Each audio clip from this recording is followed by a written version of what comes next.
Shalom, meus irmãos. Shalom. Que Deus nos abençoe. Aos irmãos aí no YouTube, Deus abençoe você também. Vamos ler a palavra de Deus em Deuteronômio capítulo 29, que diz o seguinte: são estes os termos da aliança que o Senhor ordenou que Moisés fizesse com os israelitas em Moabe, além da aliança que tinha feito com eles em Horebe. Moisés convocou todos os israelitas e lhes disse: os seus olhos viram tudo o que o Senhor fez no Egito, ao faraó e todos os seus oficiais e a toda a sua terra. Com os seus próprios olhos vocês viram aqueles grandes provas, aqueles sinais e grandes maravilhas. Mas até hoje o Senhor não deu a vocês mente que entendia, olhos que vejam e ouvidos que ouçam. Durante os 40 anos em que os conduzi pelo deserto, disse ele, nem as suas roupas, nem sua sandália dos seus pés se gastaram. Vocês não comeram pão, nem beberam vinho, nem qualquer outra bebida fermentada. Fiz isto para que você soubesse que eu sou o Senhor, o seu Deus. Quando vocês chegaram a este lugar, Sion, rei do Hesbom, e Og, rei de Bazã, atacaram-nos, mas nós nos derrotamos. Conquistamos a terra deles e a demos por herança às tribos de Ruben, de Gade e a meia tribo de Manassés. Sigam fielmente os termos desta aliança, para que vocês prosperem em tudo o que fizeram. Hoje, todos vocês estão na presença do Senhor, o seu Deus, os seus chefes, os homens destacados, os seus líderes e oficiais e todos os demais homens de Israel. Líderes e oficiais de todos os homens de Israel, juntamente com os seus filhos e suas mulheres, e os estrangeiros que vivem nos seus acampamentos, contudo, lenha e carregando água para vocês, cortando lenha e carregando lenha para vocês. Vocês estão aqui presentes para entrar em aliança com o Senhor, o seu Deus, aliança que Ele está fazendo com vocês, selando sob juramento, para hoje confirmá-los com o seu povo, para que Ele seja seu Deus, conforme prometeu a vocês e jurou aos seus antepassados, Abraão, Isaque e Jacó.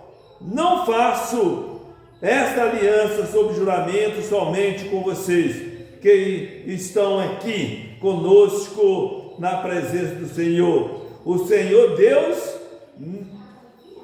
o Senhor nosso Deus, mas também com aqueles que ainda não estão aqui. Hoje, vocês mesmos sabem como vivemos no Egito e como passamos por várias nações até chegarmos aqui. Vocês viram nelas as suas imagens, os seus ídolos detestáveis, feitos de madeira, de pedra, de prata e de ouro. Cuidem que não haja entre vocês nenhum homem ou mulher, clã ou tribo, cujo coração se afaste do Senhor nosso Deus, para adorar ao Deus daquelas nações, e para que não haja no meio de vocês nenhuma raiz que produz este veneno amargo. Se alguém cujo coração se afastar do Senhor para adorar outro Deus, ouvir a palavra deste juramento, invocar uma bênção sobre si mesmo e pensar, estarei em segurança, muito embora persista em seguir o seu próprio caminho, fará desgraça tanto a terra irrigada quanto a terra seca. O Senhor jamais se disporá a perdoá-los. A sua ira e o seu zelo se acenderão contra tal pessoa. Todas as maldições escritas neste livro cairão sobre elas, e o Senhor apagará o seu nome de debaixo do céu. O Senhor a separará de todas as tribos de Israel, para que sofra desgraça, de acordo com a maldição da aliança escrita neste livro da lei. Os seus filhos, os seus descendentes e os estrangeiros que viverem da terra distante verão as desgraças que terão caído sobre a terra e as doenças com que o Senhor terá afligido. A terra inteira será um deserto abrasador, de sal e enxofre, no qual nada que for plantado brotará, onde nenhuma vegetação crescerá. Será como a destruição de Sodoma, de Gomorra, de Adimá e de Zebuim, que o Senhor destruiu com a ira forte. Todas as nações perturbarão, porque o Senhor fez isto à terra, porque tanta ira e temor e furor? E a resposta será: foi porque este povo abandonou a aliança do Senhor. O Senhor, o Deus de seus antepassados, a aliança feita com este quando tirou do Egito. Eles foram adorar outro Deus e prostraram diante deles, deuses que eles não conheciam antes, deuses que o Senhor não lhe tinha dado. Por isso, a ira do Senhor acendeu-se contra essa terra e o trouxe sobre ela todas as maldições escritas neste livro. Cheio de ira, indignação e grande furor, o Senhor os desarraigou da sua terra e os lançou numa terra como hoje se vê. As coisas encobertas pertencem ao Senhor, nosso Deus, mas as reveladas pertencem a nós e ao nosso Deus, ao nosso filho, para sempre, para que sigamos as suas as boas palavras desta lei. Em Jeremias, capítulo 21, 8 diz: digam a este povo, assim diz o Senhor, ponho de vocês o caminho da vida e o caminho da morte. Senhor, obrigado por falar com o Senhor, pelo momento tão especial quando aqui estamos reunidos. Deus abençoe aqueles demais irmãos que não puderam vir, nossos convidados prometeram também, ó Deus, Deus abençoe. Que nossa igreja, Deus, com um, com dois, com quantos que tiverem, Deus, nós vamos estar cultuando o Senhor em espírito e verdade. Atenda os nossos pedidos, atenda a nossa necessidade, nos abençoe, perdoe nossos pecados, em nome de Jesus que oramos. Amém. Amém. Nós acabamos de ler Deuteronômio capítulo 29 e Jeremias 21, 8. A escolha é o título do nosso estudo nesta noite. A escolha. O que é a escolha? Para escolher, precisamos de duas coisas. A gente não tem como escolher se tiver uma coisa só. Tem um caminho estreito e tem um caminho largo. Podem ter dois caminhos na vida aqui, os dois serem largos, mas você tem que escolher um. Então, tudo que ele vai fazer tem mais de um. E nós temos que escolher. De que lado, de onde nós estamos. Então, de que lado você quer estar neste momento? Do lado de Deus ou contra Deus? Vocês querem estar agradando a Deus ou não agradando a Deus? A Bíblia diz disto, depende o meu relacionamento com Deus. Se eu escolher com Deus, vou ter um relacionamento com Deus. Se eu não escolher Deus, vou ter um relacionamento com o inimigo de Deus. Se eu escolho pecar, eu vou estar desobedecendo a Deus. Deus, você vê que nós vimos aqui no texto, mostrou ao povo de Israel: tirei vocês lá do Egito, trouxe para aqui, vocês estão no deserto, vocês não plantaram, vocês não têm comida, eu estou dando comida para vocês, a roupa de vocês até hoje não envelheceu, o sapato de vocês, a sandália de vocês até hoje não se desgastou, ninguém ficou doente, ninguém morreu por doença, morreu por pecado, por doença ninguém morreu.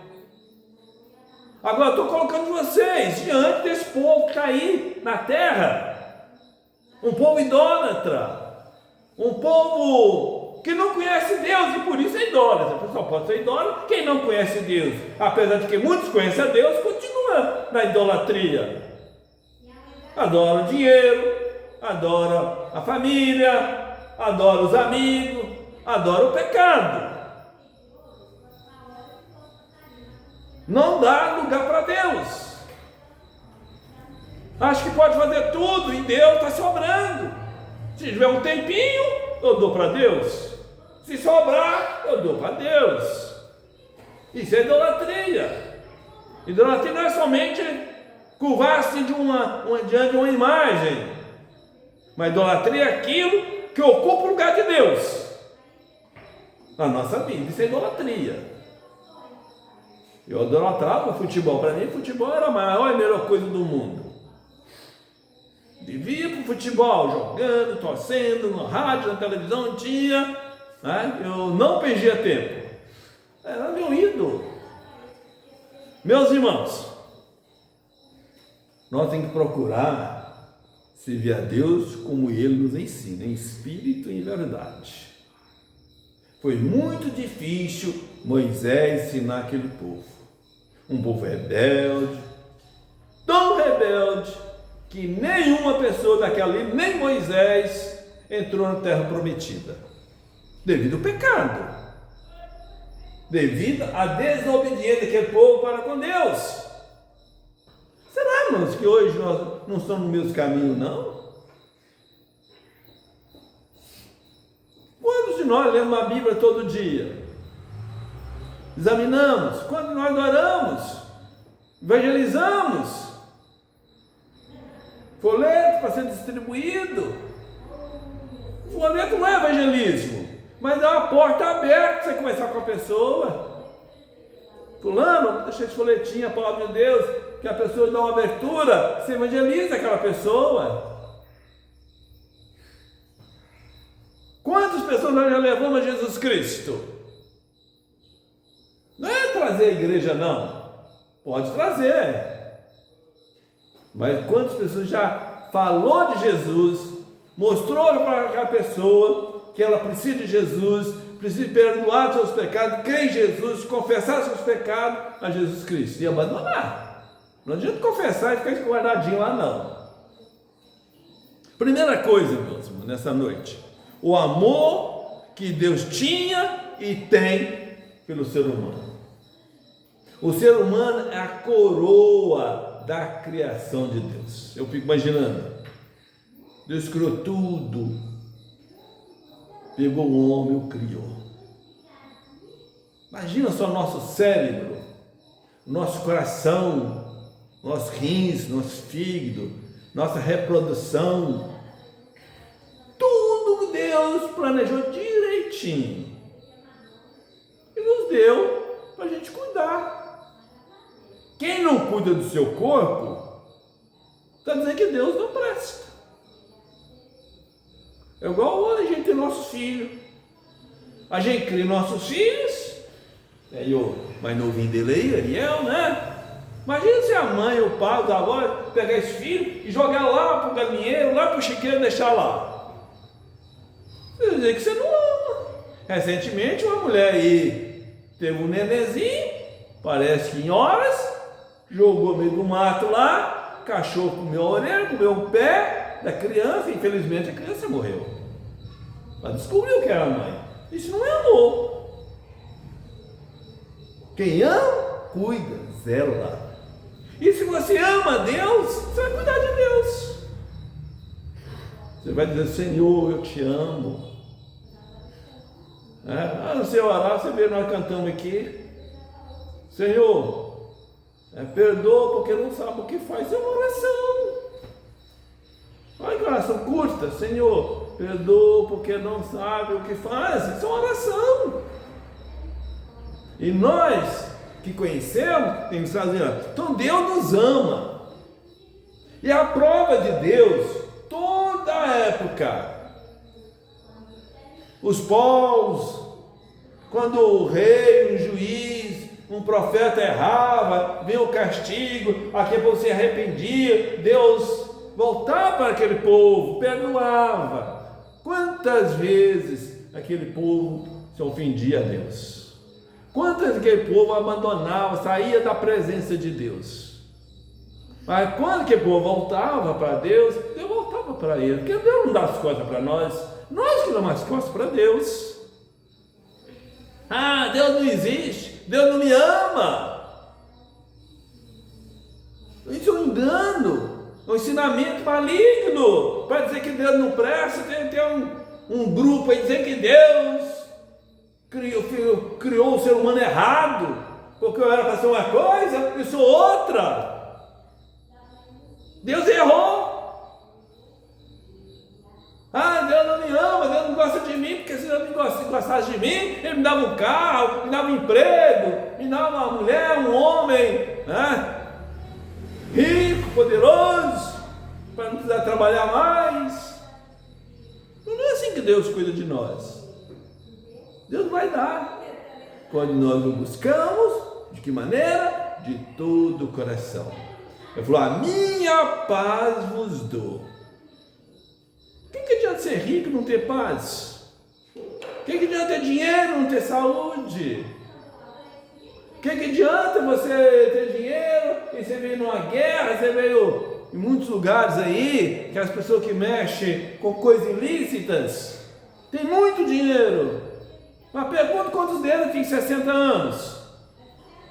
Já tudo colocou um pouquinho a mais. Morre cedo, vai para a cadeia cedo. Que privilégio que tem? Que privilégio é viver um período aqui curto.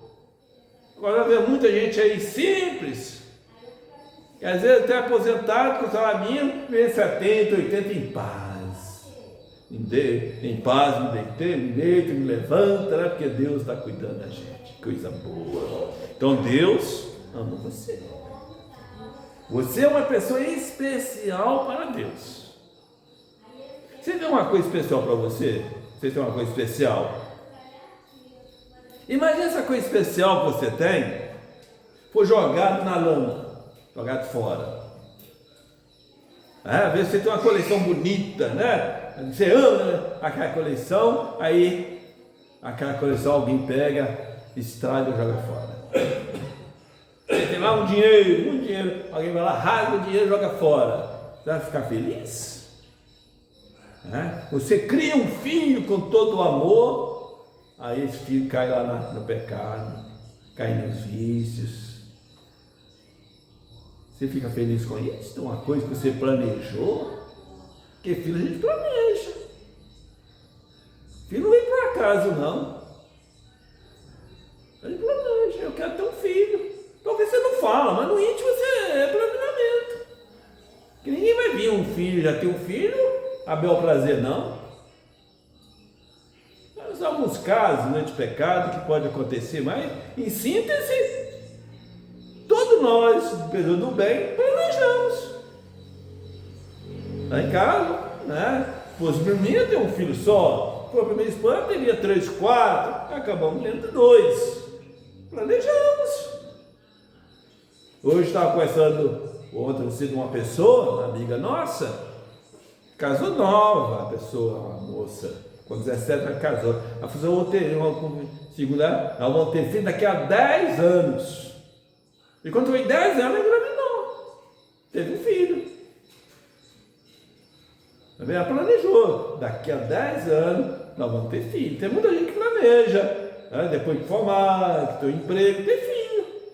E algum desses aí chega a 30, 40, né? E não conseguiu, não quis engravidar porque não tinha condições financeiras, segundo a opinião da pessoa. E passa do tempo, e não consegue mais engravidar, então não tem filho. Meus irmãos, Deus ama você. Pense no amor. Assim como você ama seu pai, sua mãe. Agora, imagine Martinho Lutero, ele falou que não conseguia amar seu pai como amou a Deus. Que ele tinha um pai que era muito duro. Um pai que tinha um tratamento com o filho muito pesado. Ele não conseguia olhar esse amor de Deus olhando para o amor do seu pai. Tudo bem, é humano, isso pode acontecer. Mas pense no amor que Deus tem por você. Lá em Romanos 5,8 diz o quê? Deus prova o seu amor para conosco. Em que quando a gente ainda estava no pecado, ele morreu na cruz para quê? Para nos salvar. Agora, eu estou salvo? Não. Eu tenho que crer. Eu tenho que obedecer para ir para o céu. Então, Deus tinha e tem um amor profundo por você. Segunda coisa, Deus preparou o melhor para o ser humano. Meu Deus, quando Deus tirou o povo de Israel do Egito, levou lá para Israel, era uma terra fértil, era uma terra que produzia, a Bíblia disse, né? Tinha comida, terra maravilhosa para o povo se alimentar. O povo não ia fazer nada, estava tudo à disposição para o povo de Israel comer, à vontade. Mas o povo fez o quê? Desobedeceu. Pouco tempo que o povo estava ali, queria um rei. Pouco tempo que o povo caiu no pecado, foi levado cativo. E Deus falou assim: ó, vocês vão para o cativo porque vocês pecaram, mas até Deus voltar. Mas nunca mais voltou como nação. Agora, 1947 para cá, que o povo voltou e a nação foi reconstituída como nação. Até hoje, Deus está cuidando de Israel, cuidando da sua igreja. A gente fica triste de ver tantas coisas que acontecem na igreja. Quantos pecados tão visíveis e o povo afastando de Deus. Uma criancinha, uma família, né? Se foi para a igreja. Eles começaram a orar: oh Deus, dá um carrinho para nós, está difícil, menino de onde, eu moro longe. Conseguiram comprar um carrinho. Passados uns dias, vou falar nem anos, pouco tempo, meses, ao passar em frente ao templo da igreja, a menininha já ouvindo os 8 anos de Deus: tchau Jesus, não precisa mais de você não. Conseguiram o carro, não precisa mais de Jesus não, foi passear. Depois eu tive um carro, aí todo domingo a família ia almoçar na casa de alguém. Ore! A igreja não vai sair de um lugar não. Pô, não, tem compromisso com Deus, tem compromisso com a igreja, tem que estar lá, vocês podem ir, o carro está aí. Nunca fui. Quer ir? Pode ir. O que a Bíblia de Josué falou? Vocês querem se prostituir? Vocês querem idolatrar? Vocês querem fazer aquilo que entristece a Deus? Vocês podem fazer. Falou: eu não. Josué 24:15. Eu não. Eu quero Deus. Ninguém pode obrigar eu a fazer coisa errada. Quantos irmãos morreram? E às vezes eu falo com a Dalva, né? A televisão, né? Claro, tem muita coisa errada. Mas a gente vê lá o Saddam, Isaac, o dinheiro, se jogar na fornalha de olho, fornalha de fogo ali, para ser queimado, eles não morreram. Nabucodonosor, né? Fica todo admirado, esse Deus é Deus verdadeiro, esse Deus é isso, é aquilo, né? Mas ninguém se arrepende. Depois vai lá, Nabucodonosor, tem aquele sonho, é transformado em um animal irracional, e começa a acusar Daniel, na novela. Ah, esse povo vem trazendo seus costumes para cá, e esse Deus quer fazendo isso. É verdade que Nabucodonosor se transformou em animal racional, as coisinhas ali que não é. Então, cuidado para assistir essas novelas, filmes, não é tudo correto. Tem muita coisa que é só para ter audiência que eles fazem aquilo ali. Mas mesmo pensando na Bíblia, quantos milagres que Deus fez? Comprovou Israel, 10 pragas no Egito, o mar se abre, o rio Jordão se abre e o povo se abre no pecado. Não quer obedecer a Deus. Nós não queremos obedecer a Deus, irmãos. O meu desejo é estar lá na minha cama, bebendo, prostituindo, ter os prazeres da vida. Meu prazer é estar lá no campo, né, nas festas, lá no circo, no bar, não sei lá onde. Esse é o meu prazer. Daquele que não tem Deus, daquele que não é nascido de novo. Há muita religiosidade na nossa vida e pouco de Deus. Meus irmãos, nós estamos caminhando para os últimos anos, não, últimos dias da humanidade, da igreja. Pastor, o ano que vem? Não sei se é o ano que vem, não sei se é daqui a 10 anos, mas é muito mais perto do fim do que podemos imaginar. Não vou dizer que é daqui 10, 20, 100 anos. Se eu falasse que ia me pegar vivo ainda, ou esses que estão vivos aí, eu poderia até cometer uma heresia. Mas os fatos que têm acontecido têm que provar que o fim está próximo. Porque todas as coisas que a Bíblia menciona estão se cumprindo. E Jesus falou que quando o evangelho for pregado no mundo inteiro, ele não vai voltar. Hoje está difícil um país, tem lugar que não está pregando o evangelho, um país que não tem ouvido falar de Jesus. Televisão, internet, missionário, então quase que 100%, só naqueles países que é proibida, mesmo assim, tem missionário lá pregando o evangelho. A internet entra lá, rádio entra lá. Eles têm ouvido falar a palavra de Deus. Então, vão dizer que não tem ouvido, é mentira. Talvez como Mirabela, umas 10 mil pessoas aí, todas já ouviram falar do evangelho. Não é ouvir de escutar, é falar de ouvir, de entender. Porque não adianta ouvir, tem muita gente que ouve, mas não entende. Parece um animal racional. Não faz, ele vira as costas, ele está lá na lama lá. Ele tem que entender. Eu trabalhei em Belo Horizonte Contagem, tinha um irmão lá, eu evangelizei o bairro todo. Ele se orgulhava com alegria, mas ele deu um folheto em casa de cada um, como já fiz aqui em Mirabela. Eu vou dizer que 80% a 90% das casas aqui, eu já dei um folheto. Já dei tudo que tem lugar que 3, 4 vezes já passei e entreguei folheto. Isso não é evangelismo.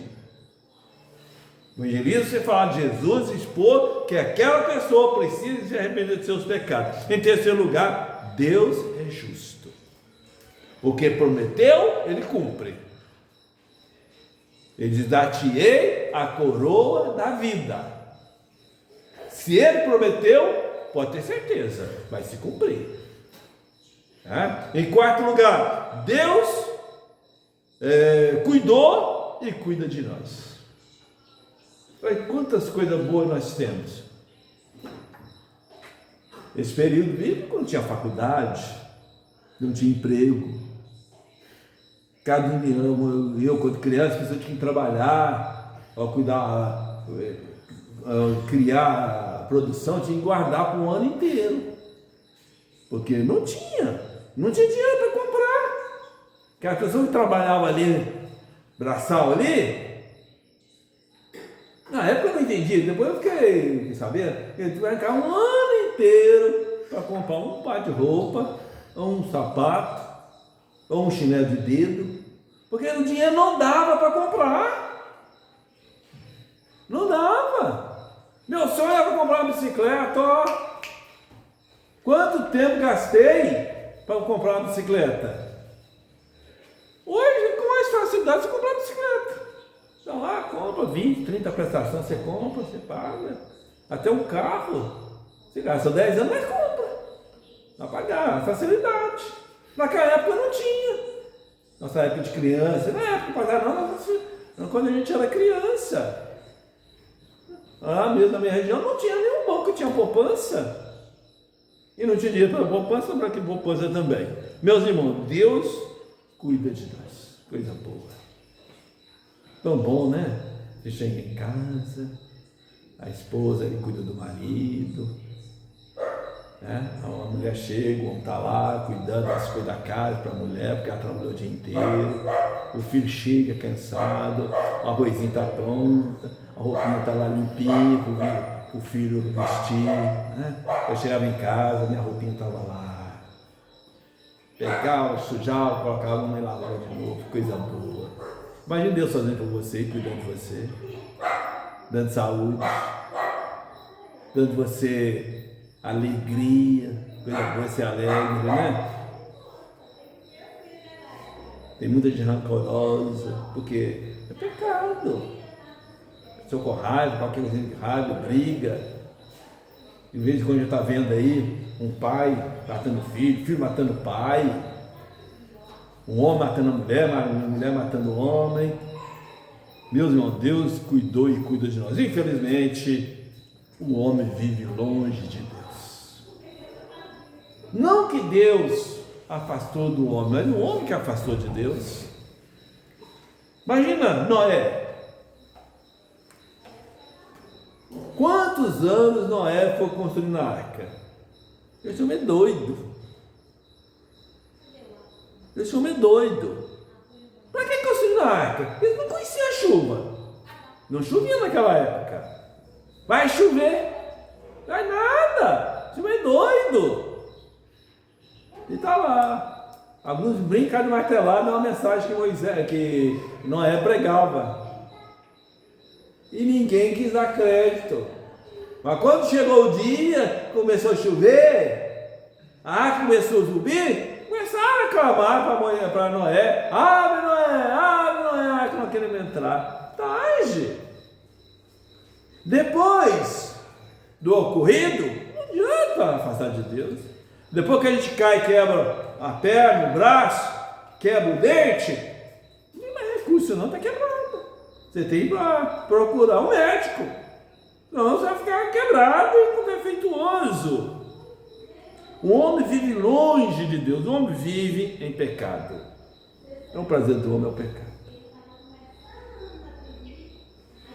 Ele tem cansado de falar aqui, né? A tal de pinguinha. Como as pessoas gostam. Até parece que aquele negócio é refrigerante. Tem gostoso, né?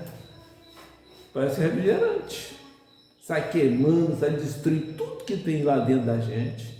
E além de tudo, bebe umas duas, chega em casa, bate nas pessoas, pega uma arma, mata a pessoa, pega um carro, bate o carro e fica tudo mesmo. Não é mesmo? Tudo a culpa da caninha. Se o governo abaixasse um decreto aí proibindo, tem uma lei aí que o motorista não pode dirigir embriagado. Agora, vai pegar para ver se quando estão embriagados. Eu tenho certeza que a porcentagem é grande. Porque todo acidente, quando faz exame, quase todos, dá que eles estão embriagados. O homem vive longe de Deus. O homem quer viver no pecado e o homem ama o pecado. O pecado é bom, o pecado é gostoso. Sabe o que acontece depois do pecado? Sabe o que acontece depois do carnaval? Eu já falei isso aqui. Qual é o mês das noivas? É maio. Por quê? Que normalmente maio é mais ou menos 2, 3 meses depois do carnaval. Aí, aquele povo daquela época lá, suas filhas iam para o carnaval e engravidavam. E para não ficar barrigudinha em casa, tinha que fazer o casamento, para a barriga não aparecer. E era exatamente 2, 3 meses que dava para manifestar a moça grávida. Aí casava-se no mês de maio. E aí denominou como mês de maio. Mas muita gente não explica isso por quê. Então, meus irmãos, o homem, ele ama o pecado. O pecado é doce. O que a Bíblia diz? Quando comia o livro lá, o provérbio comia, era doce, para quando chegar no estômago era amargo. E você está destruindo o templo do Espírito Santo. Lá em 1 Coríntios fala isso. Nosso corpo é morada de Deus, morada do Espírito Santo. E você acha que o Espírito vai morar no corpo dominado pelo pecado?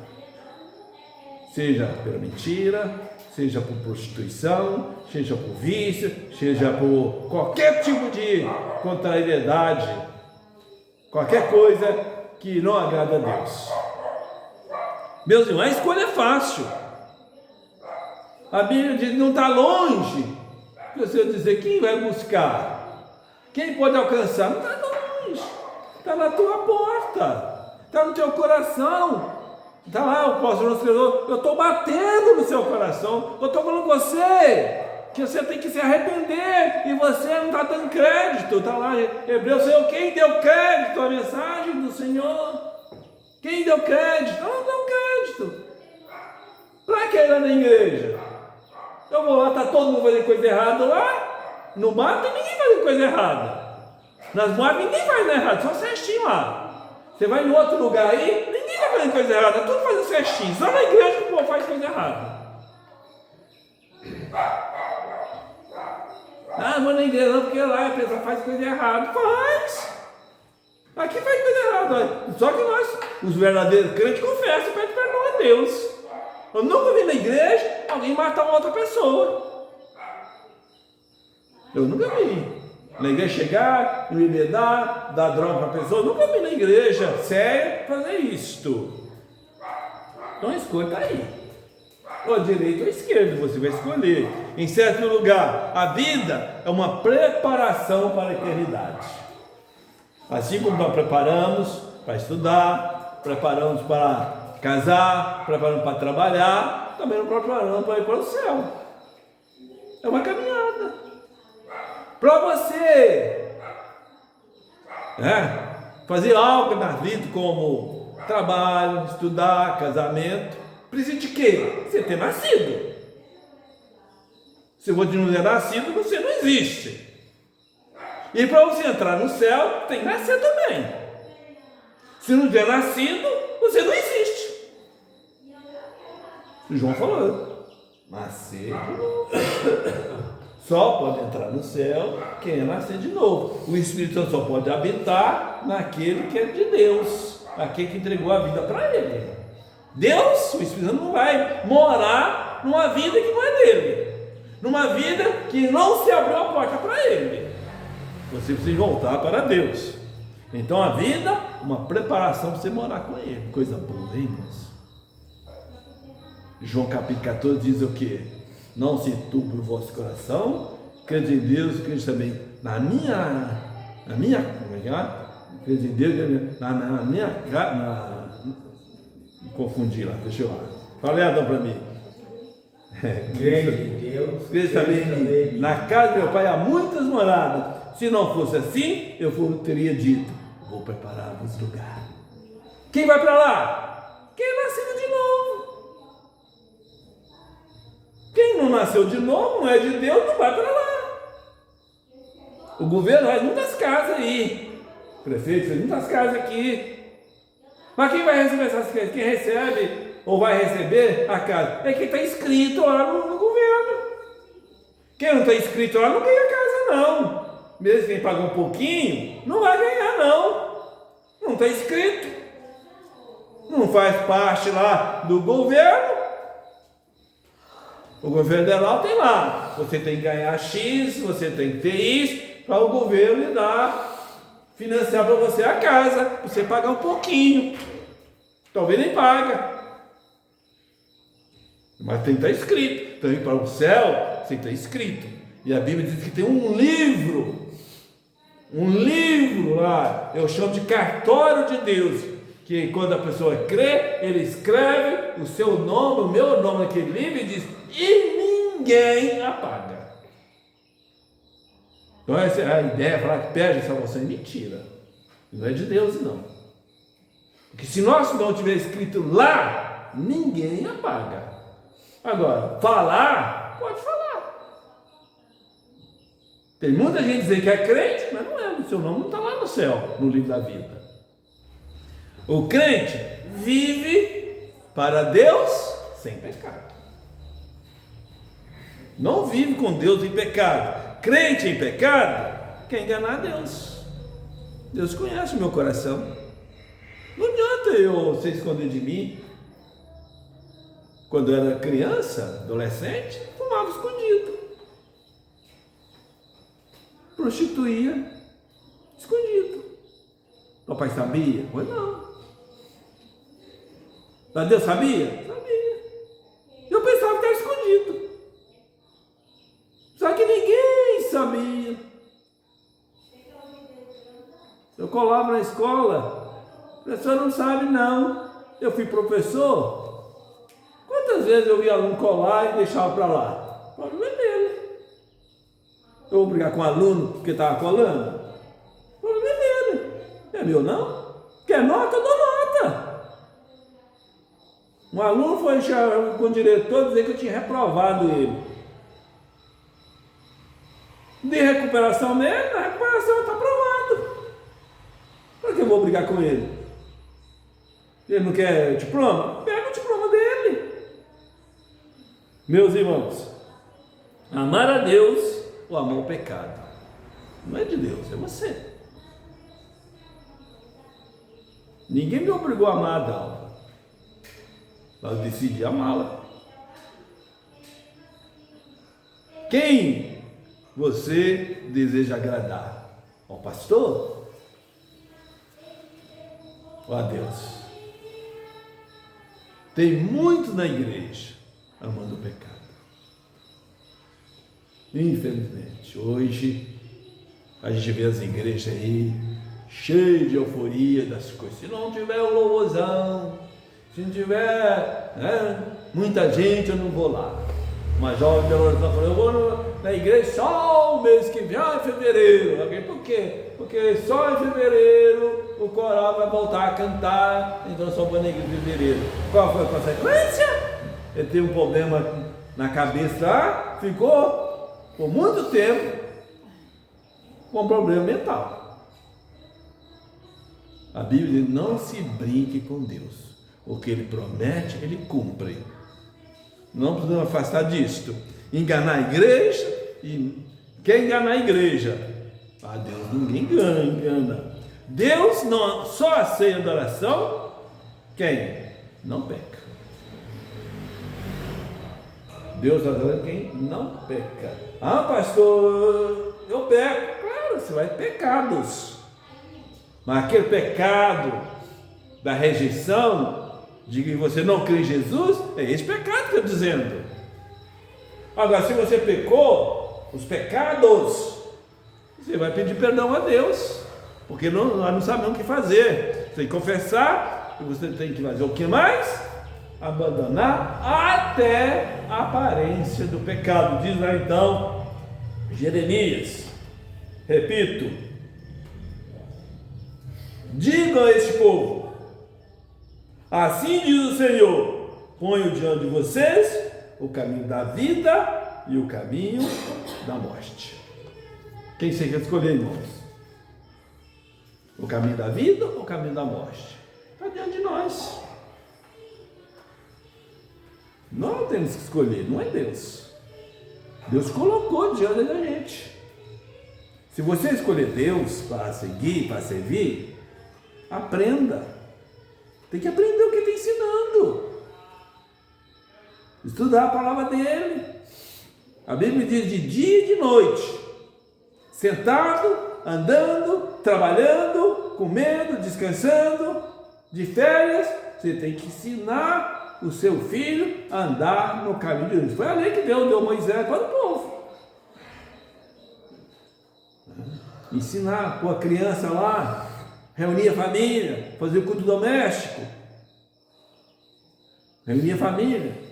Quando a igreja tiver um programa, estar junto com os irmãos para a edificação. Porque a Bíblia diz, todos os dias, aí em Atos capítulo 2, todos os dias, a igreja estava reunida no templo e nas casas. Todos os dias, não é só domingo de noite.